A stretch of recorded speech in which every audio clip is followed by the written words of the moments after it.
오늘 우리에게 주시는 하나님의 말씀은 마태복음 28장 16절부터 마지막 20절 말씀까지입니다.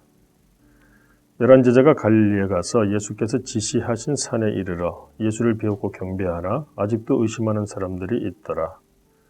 예수께서 나와 말씀하여 이르시되 하늘과 땅의 모든 권세를 내게 주셨으니 그러므로 너희는 가서 모든 민족을 제자로 삼아 아버지와 아들과 성령의 이름으로 세례를 베풀고 내가 너에게 분부한 모든 것을 가르쳐 지키게 하라.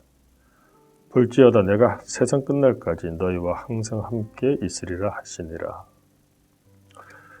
남태평양에 괌이라고 하는 섬이 있습니다. 근데 그 섬에 가면 요코이 동굴이라고 하는 굴이 있습니다.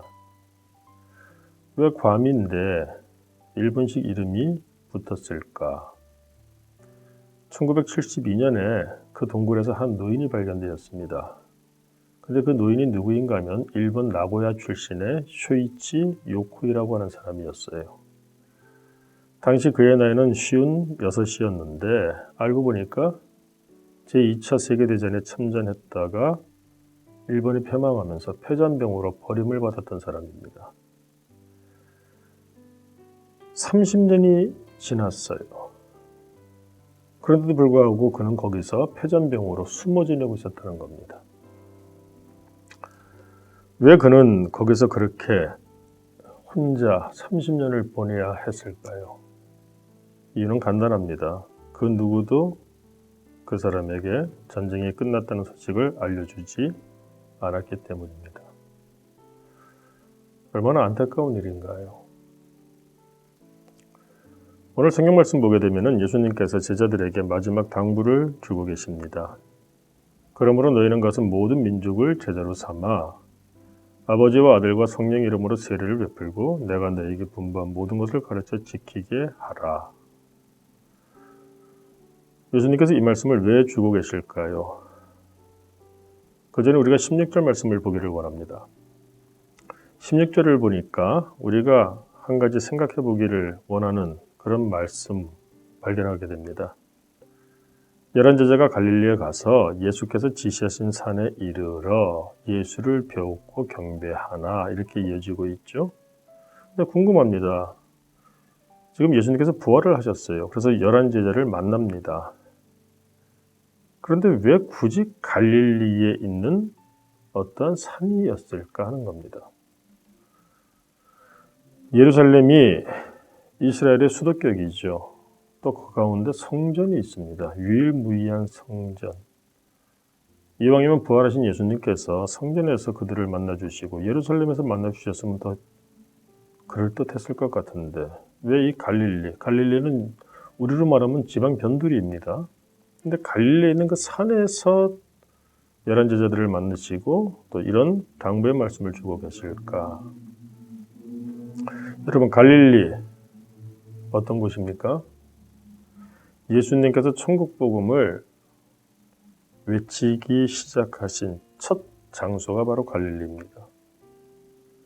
이 갈릴리가 왜 중요한가? 지금 제자들의 그 상태가 어떠한가요? 17절을 보니까 예수를 비웃고 경배하지만 아직도 예수님을 의심하는 사람들이 있다라고 기록하고 있어요. 제자들은 지금 시리에 빠져 있었습니다. 절망 가운데 놓여 있었습니다. 예수님께서 십자가에 못 박히셔서 죽임을 당하는 그 장면을 목도하고 이들은 삶의 패닉이 왔죠. 그들에게 가장 필요한 것은 무엇일까요? 예수님께서 갈릴리에 있는 그 한 산으로 부르신 이유가 여기에 있는 것입니다.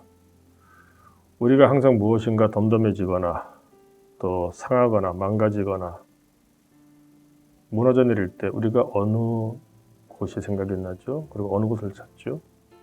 바로 초심이죠. 초심. 초심을 찾고 처음 시작했던 곳을 가봅니다. 그 암울했던 구약의 마지막 그 시대에 예수님께서 나타나셔서 천국에 가는 소식을 외치셨습니다. 어두운 광야에 빛을 발하기 시작하셨죠. 거기서 맛보았던 새로운 삶을 예수님께서는 제자들이 다시 한번 누리고 시작하기를 원하고 계시는 겁니다. 내가 만난 예수님이 있습니다. 그 어려웠던 여건과 상황 가운데에서도 내가 맛보았던 천국의 시작이 있던 곳입니다. 지금 예수님의 십자가 죽음으로 말미암아 다시 암울한 가운데 놓이게 되었지만 그러나 다시 시작하기를 원하시는 우리 예수님. 그래서 제자들을 갈릴리에 있는 그 산에 부르셨고 거기서 그들을 만나주시며 그들에게 처음 것들을 다 새롭게 시작하게 하시기 위하여 그들에게 복음을 외치시고 그들에게 이와 같은 마지막 당부까지 주고 계시는 것입니다.